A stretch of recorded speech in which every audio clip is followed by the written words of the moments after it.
اللهم صل على سيدنا ومولانا. ہم سب لوگوں کو بار بار رمضان کا موقع عنایت فرمائیں. اور کل انشاءاللہ عید کی نماز ٹھیک 7:30 بجے ہوگی. 7 بجے سے اردو بیان ہوگا. وقت سے پہلے تشریف لے آئیں. اور فطرہ کا مسئلہ چونکہ ایسا ہے کہ عید سے پہلے کسی بھی حال میں نکالنا ہے، اس لیے مناسب معلوم ہوا کہ فطرہ کے تعلق سے آپ لوگوں کو میں حدیث بھی سناؤں، تھوڑی سی وضاحت بھی کر دوں. اس سے پہلے ایک وضاحت کہ قرآن شریف کے صفحہ بالکل من الجنت والناس کے بعد ختم قرآن کے وقت جو دعا ہے وہ لکھی ہوئی عربی میں ہے. وہ ہر قرآن شریف میں ہے، لیکن اس کا اردو ترجمہ وہاں پہ نہیں ہے. ایسا لکھا رہتا ہے دیکھیے: دعاء ختم القرآن صدق اللہ العظیم و صدق رسولہ النبی الکریم ونحن علی ذلک من الشاہدین والشاکرین وغیرہ وغیرہ. بڑی پیاری دعا ہے. تو ہم اور آپ جب قرآن کی تکمیل کریں تو یہ تو پڑھیں ہی. جب بھی آپ قرآن شریف پڑھیں اور آپ کو وقت ہو تو بھی یہ دعا پڑھ سکتے ہیں. ایسا نہیں ہے کہ ختم قرآن کے وقت ہی پڑھنا ہے. ختم قرآن کے وقت تو کرنا ہی کرنا ہے، یہ دعا پڑھنا ہی پڑھنا ہے. کبھی بھی آپ قرآن شریف پڑھیے تو اس دعا کو ضرور مانگ لیجئے. تو اس میں عربی دعا کے ساتھ اس کا اردو ترجمہ بھی ہے. یہاں پہ رکھا ہوا رہتا ہے. یہ آپ کبھی بھی جائیے، اس کا زیروکس کرائیے اور اس کو یہیں پہ رکھ دیجئے. جب بھی آپ قرآن شریف کی تلاوت کریں گے تو اس میں الف با تا سا، الف سے لے کے یا تک تو آپ کو پڑھنا ہی ہے. الفاظ آتے ہی ہیں. کون سی رکوع ایسی ہے جس میں الف نہیں ہے، با نہیں ہے، تا نہیں ہے، سا نہیں ہے، یا تک نہیں ہے؟ اس کے اندر وہی کہا گیا ہے کہ اللہ ہم نے جو قرآن میں پڑھا ہے تو الف سے ہمیں الفت عطا فرما، با سے برکت دے دے، تا سے توبہ قبول فرما، سا سے ثواب عطا فرما، جیم سے جمال عطا فرما، ہاں سے حکمت اور خاص سے خیر عطا فرما. یہ تو ہر روز دعا کرنے کی. جب بھی آپ قرآن شریف پڑھیے اس کے بعد یہ دعا مانگ لیجئے. انشاءاللہ ہماری دعا قبول ہوگی. حدیث میں ہے قرآن پاک کی تلاوت کے بعد دعا قبول ہوتی ہے. تو جن جن کو خواہش ہو تو یہاں سے یہ اٹھائیں اور زیروکس کرا کے یہاں پہ رکھ دیں. بہرحال فطرہ جو ہے وہ عید کی نماز سے پہلے نکالنا ہے. فطرہ کیوں نکالا جاتا ہے؟ ایک حدیث سنیے. حضرت سیدنا انس بن مالک رضی اللہ تعالیٰ عنہ فرماتے ہیں کہ آپ صلی اللہ علیہ وسلم نے ارشاد فرمایا: جب تک صدقہ فطر ادا نہیں کیا جاتا بندے کا روزہ زمین اور آسمان کے درمیان معلق رہتا ہے، لٹکا ہوا رہتا ہے. ایک حدیث تو یہ. دوسری حدیث حضرت سیدنا عبداللہ ابن عباس رضی اللہ تعالیٰ عنہما فرماتے ہیں کہ نبی اکرم صلی اللہ علیہ وسلم نے صدقہ فطر مقرر فرمایا تاکہ فضول اور بیہودہ باتوں سے روزہ کی طہارت یعنی صفائی ہو جائے، نیز مساکین کو کھانا مل جائے، یعنی ان کو ایک طرح کی خوشی حاصل ہو جائے. یہ حدیث شریف ابو داؤد ابن ماجہ میں بھی ہے اور بھی بہت ساری حدیثوں میں ہے. تو فطرہ کا دو مقصد: ایک تو یہ ہے کہ ہمارے روزوں میں جو کمی کوتاہی ہوئی، ہم لوگ غیبت کر لیے، چغلی کر لیے، جھوٹ بول لیے، لڑ لیے، کسی کو زور سے بول دیے، چیخ لیے، چلا لیے، یہ اس طرح کی باتوں کو صدقہ فطر دھوتا ہے. اور کوئی روزدار ایسا ہے جو کہو نہیں صاحب ہم تو یہ سب کچھ بھی کام نہیں کرے، نہ چیخے، نہ چلائے، نہ گالی دیے، نہ جھوٹ بولے، نہ لڑے، نہ جھگڑا کرے، نہ وغیرہ، ایسا کوئی روزہ دار نہیں آج کی تاریخ میں. بھولے سے، انجانے سے، دن کے اجالے میں، رات کے اندھیرے میں ہوا ہے ہم لوگوں سے یہ غلط کام. تو صدقہ فطر کا ایک مقصد ہمارے روزے کی حالت میں، روزے کے دنوں میں غلط باتوں سے صفائی ہونا ایک. اس کا دوسرا مقصد غریب لوگوں کو فائدہ پہنچانا ہے. تو اب کس پر ہے واجب، یعنی کمپلسری کس کو دینا ضروری ہے؟ یہ اس کو دینا ضروری ہے جس کے پاس 7.5 تولہ سونا ہو یا 52.5 تولہ 52.5 تولہ چاندی ہو یا 52.5 تولہ چاندی کے برابر اس کی قیمت ہو. تو ایسے لوگوں پر صدقہ فطر ادا کرنا ہی کرنا ہے، کوئی چارہ نہیں ہے اس سے ہٹ کر۔ البتہ جن لوگوں کے پاس صاحب نصاب نہیں ہے تو وہ لوگ بھی ادا کر دیں تو ان کے روزے کی قبولیت کے لیے راستہ کھل جاتا ہے۔ اس لیے صدقہ فطر اسی پر اصل میں واجب ہے جس پہ زکوٰۃ واجب ہے۔ پھر سنیے، صدقہ فطر اصل میں اسی پر واجب ہے جس پہ زکوٰۃ واجب ہے، لیکن جس پہ زکوٰۃ واجب نہیں ہے وہ لوگ روزہ رکھے یا نہیں رکھے، بلکہ اکثر تو ایسے ہیں جس پہ زکوٰۃ واجب نہیں ہے، غریب ہیں، مسکین ہیں، محتاج ہیں، اور مالداروں سے زیادہ اچھے روزے انہوں نے رکھے، تو کیا وہ صدقہ فطر ادا کریں یا نہ کریں؟ تو بہرحال مسئلہ تو یہ ہے کہ مسئلہ فتویٰ ادا نہ کریں چلے گا کیونکہ وہ واجب ہی نہیں ہوا، لیکن تقویٰ یہ ہے کہ وہ بھی ادا کر دیں تاکہ ہمارے روزے میں کچھ غلطیاں ہو گئی ہو تو اللہ اس کو معاف فرما کے روزہ کو قبول کر لے اور روزہ لٹکا ہوا نہ رہے بیچ میں۔ لوگ پوچھتے ہیں کہ صاحب ہم پر تو زکوٰۃ واجب نہیں ہے، صدقہ فطر واجب ہے کیا؟ سنیے، ہم پر تو بہت ساری چیز واجب نہیں ہے، مثلا 500 روپے کی چپل، 1000 کے جوتے ہمارے لیے واجب ہے کیا؟ نہیں ہے واجب، لیکن خریدتے ہیں 1000 کی چپل، خریدتے ہیں 2000 کے جوتے، تو آپ ایک صدقہ فطر ادا کر کے 30 روزے کو اللہ تک کیوں نہیں پہنچوانے کا کام کرتے؟ پیسہ تو یہاں لگانا چاہیے کہ آپ نے سخت گرمی میں، بھوک میں، پیاس میں، شدت میں روزہ رکھا، ایک معمولی صدقہ فطر چھوڑ کر اس کو لٹکا دیا بیچ میں۔ اس لیے خدا کے واسطے اس کو سمجھیے، کیسی ذہنیت ہو گئی ہماری، ہم پیسوں کو جوتے میں لگاتے ہیں، چپل میں لگاتے ہیں، اور ایک آپ 70 روپے ایک صدقہ فطر نکال کے، کم سے کم والا درجہ صدقہ فطر نکال کے روزے کو اوپر تک نہیں پہنچا سکتے؟ پہنچانا چاہیے۔ اس لیے ہر آدمی جس پہ صدقہ فطر واجب ہے وہ تو نکالے ہی، جس پہ واجب نہیں ہے وہ اپنے روزے کی غلطیوں کو دور کرانے کے لیے، روزے کو قبول کرانے کے لیے ضرور نکالے۔ اب رہا یہ سوال کہ صدقہ فطر کتنا نکالے، تو یاد رکھیے اللہ تبارک و تعالیٰ نے آپ صلی اللہ علیہ وسلم کو جو ہدایت دی ہے، اور آپ صلی اللہ علیہ وسلم نے جو ہمیں ہدایت دی ہے ہم لوگوں کو، اس میں یہ ہے کہ صدقہ فطر میں 4 کوالٹی ہے: گیہوں، جو، کھجور، کشمش۔ سب سے کم درجہ آج کل وہ گیہوں کا ہے، پھر اس سے اونچا جو کا ہے، پھر اس سے اونچا کھجور کا ہے، پھر اس سے اونچا کشمش کا ہے۔ اگر آپ غلے میں نکال رہے ہیں تو یہ انٹرنیشنل معیار ہے، پوری دنیا میں کہیں بھی ہو تو گیہوں 2.25 کلو نکالیے، دیہات میں، گاؤں میں، انڈیا میں، انڈیا کے باہر گیہوں سے نکالنا ہے تو 2.25 کلو، جو سے نکالنا ہے 3.5 کلو، کھجور سے نکالنا ہے تو 3.5 کلو، کشمش سے نکالنا ہے 3.5 کلو۔ پورے ملک کا یہ معیار ہے اگر غلے سے دے رہے ہیں آپ کسی کو، لیکن اگر آپ اس کے بدلے پیسہ دے رہے ہیں آپ، تو چونکہ ہر جگہ کا ریٹ الگ رہتا ہے، پیسہ کا ریٹ بھی الگ رہے گا۔ اب گاؤں میں جائیے گیہوں سستا رہتا، سٹی میں آئیے مہنگا رہتا۔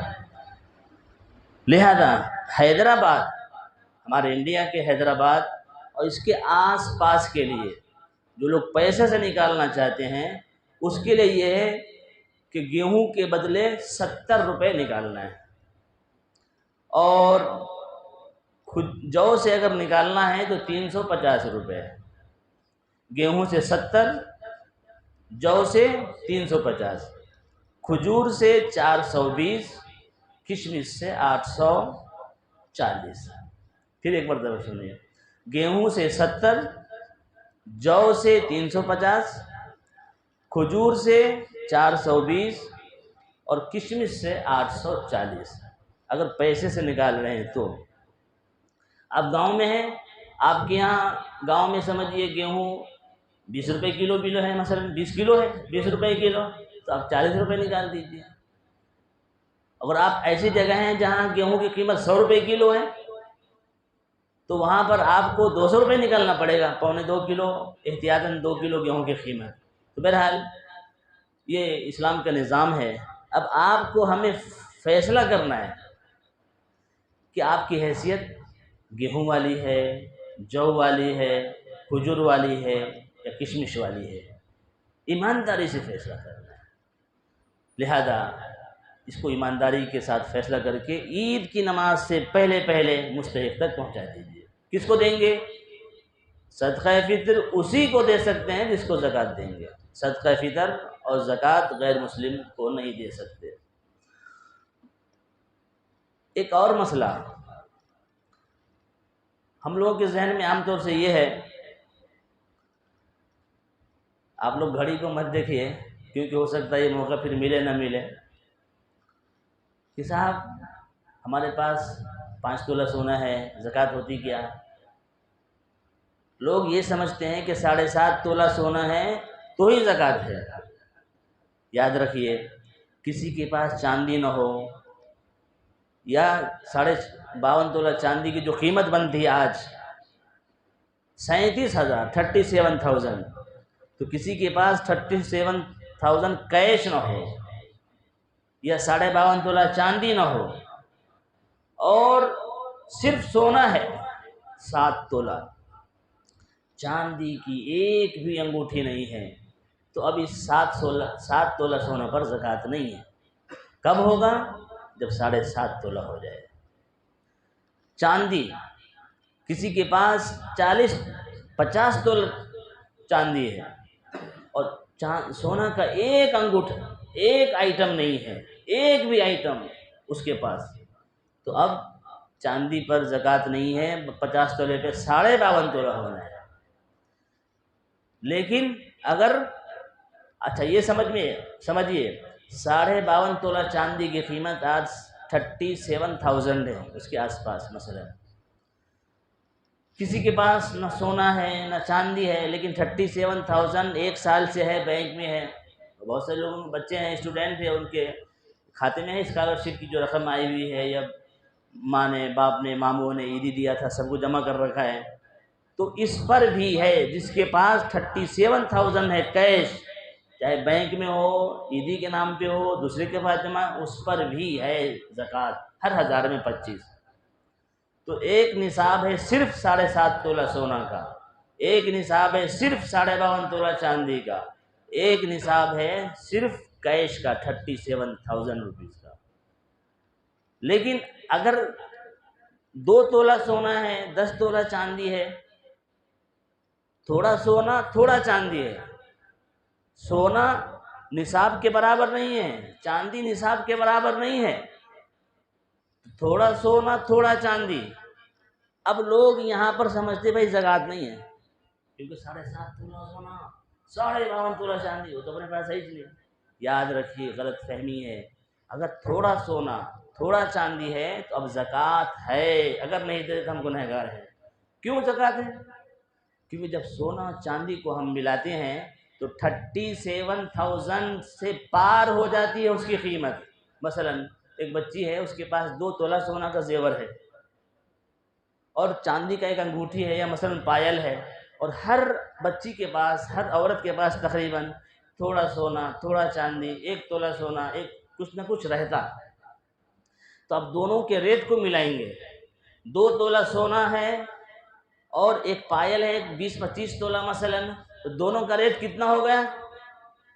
2 تولہ سونا کا قیمت ہی 1 لاکھ ہو گیا۔ آج تقریباً 50,000 روپے تولہ سونا چل رہا ہے۔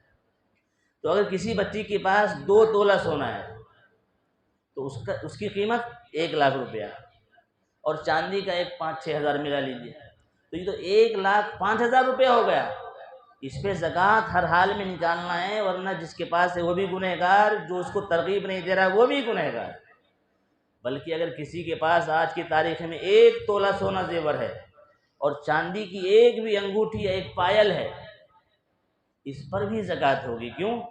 جب اس 1 تولہ سونے کو اور چاندی کو ملاتے ہیں تو 50,000 چلر قیمت ہو جاتی ہے، جبکہ زکوٰۃ کتنے قیمت پر واجب ہو گئی تھی؟ 37,000 پر۔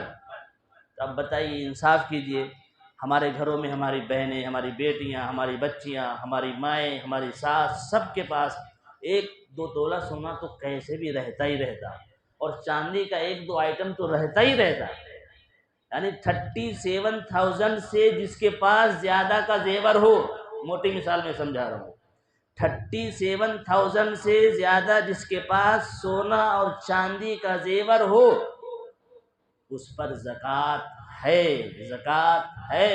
اس کو نیند میں مت سنیے، آنکھ کھول کر، کان کھول کر، دماغ سے سنیے۔ لہذا اپنے گھروں میں جا کر جائزہ لیں کہ بھائی کس کس کے پاس سونا چاندی کا زیور ملا کے 37,000 سے زیادہ کا ہو رہا تو خدا کے واسطے ہر 1000 پہ صرف 25 روپے نکالیے۔ 50,000 کا زیور ہے سونا چاندی ملا کے، صرف سونا نہیں۔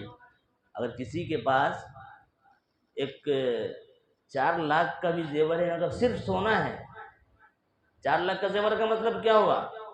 4 تولہ نہیں، 8 تولہ، یہ سمجھیے 2 لاکھ کا زیور ہے۔ 2 لاکھ کا زیور ہے، کسی کے پاس 4 تولہ سونا ہے، 2 لاکھ کا زیور ہے، چاندی کا ایک بھی آئٹم نہیں ہے، تب اس پر زکوٰۃ نہیں ہے۔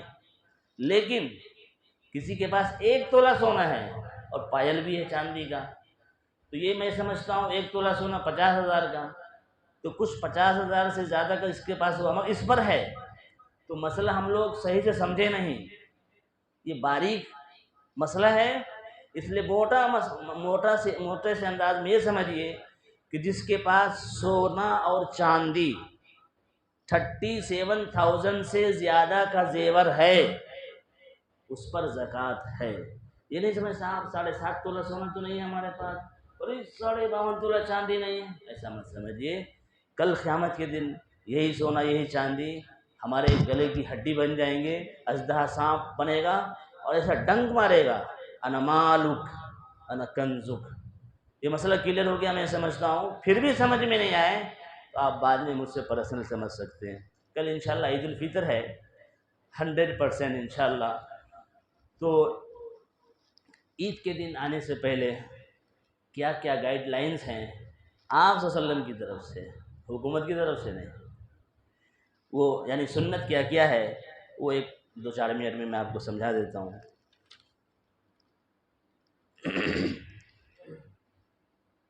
حضرت سیدنا ابو ہریرہ رضی اللہ تعالیٰ عنہ سے مروی ہے کہ تاجدار مدینہ راحت قلب و سینہ نبی اکرم صلی اللہ علیہ وسلم عید الفطر کے دن کچھ کھا کر نماز کے لیے تشریف لے جاتے تھے، اور عید الاضحیٰ کے دن نہیں کھاتے تھے۔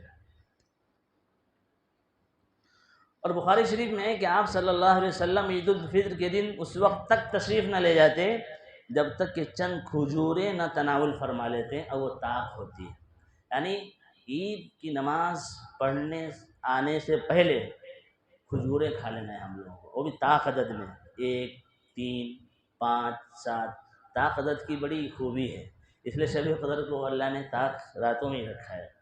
تو پہلی سنت یہ کھجور کھا لیں، کھجور نہ ملے تو کوئی میٹھی چیز کھانا ہے، نہ شیر خورما وغیرہ وغیرہ۔ شیر خورما کو شیر خورما اس لیے بولتے ہیں کہ خورما، شیر کے معنی دودھ، خورما کے معنی کھجور، وہ دودھ اور کھجور سے ملا کے بنایا جاتا ہے، اس لیے اس کو شیر خورما بولتے ہیں۔